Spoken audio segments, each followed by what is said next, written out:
चटणी करण्यासाठी ना असं फ्रेश छान कढीपत्ता निवडायचा आणि हा स्वच्छ धुवून घ्यायचा. आणि आता या कढीपत्त्याला याच्या फांद्या आहे ना हे आता वेगळ्या करायच्या आणि घरातच सुकू द्यायचं. याला आता एक तर या टोपलीत सुकू द्या किंवा जे घाई असेल तर एका कॉटनच्या कापडावर तुम्ही पसरवून देऊ शकता. पूर्ण छान कोरडं करून घ्यायचं याला, म्हणजे आपली चटणी जी आहे ना ती दीर्घकाळ टिकेल.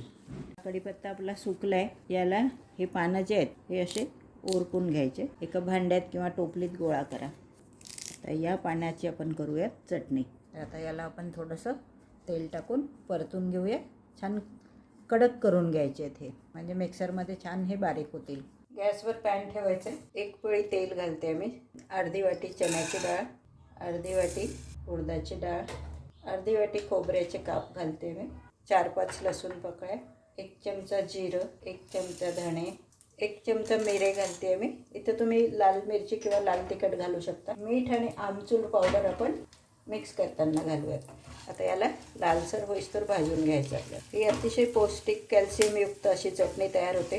शिवाय 2-3 महिने स्टोअर पण करून ठेवू शकता तुम्ही, कारण एक कोरडी असते ही चटणी. एकदा करून ठेवून दिली बरणीत भरून की तुम्ही बरेच दिवस हिला खाऊ शकता. एक छोटी वाटी तीळ भाजून घ्यायचे आहेत आपल्याला. ते छान तटतट फुटेस्तोवर आपल्याला भाजून घ्यायचे आहेत. आता याच कढईत 1 चमचा तेल घालते मी. या वाटीने 2 वाट्या कढीपत्ता भाजून घेणार आहे. याला कडक करून घ्यायचं आहे. कढीपत्ता जरी भरपूर दिसत असला ना तरी भाजल्यावर हा चिमतो आणि कमी होतो मग. त्यामुळे 1 चमचा डाळीसाठी साधारण एवढा 2 वाट्या कढीपत्ता सफिशियंट आहे. कढीपत्ता जितका जास्त टाकता येईल तितका टाका, कारण आपल्याला उद्देश आपला काय आहे की आपला कढीपत्ता कोणत्या तरी रूपात पोटात गेला पाहिजे. तर काय करायचं तर कढीपत्ताच जास्त घ्यायचा.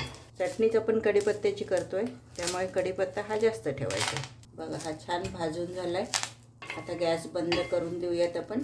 याला थोडं गार होऊ देऊ आणि मग मिक्सरमध्ये जे आपण बाकीचं भाजणी केली आहे त्याच्यामध्ये घालून याला मिक्स करायचं आहे. आता याच्यामध्ये घालूया हे भाजले तीळ, 1 चमचा लाल तिखट, हे ऑप्शनल आहे. मिऱ्या घातल्या आहेत आपण, हवं असेल तर घाला, नाही तर नाही. आमचूर पावडर 1 चमचा आणि चमचाभर मीठ. याला आता मिक्सरमधून फिरवून घ्यायचे. बघा छान आपली चटपटीत चटणी तयार.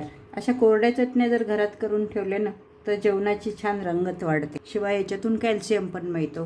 तोंडाला चव पण येते. आजारातून जर उठले तर तुम्हाला हे चटपटीत चटणी जर खाल्ली ना तर छान तोंडाला चव येईल.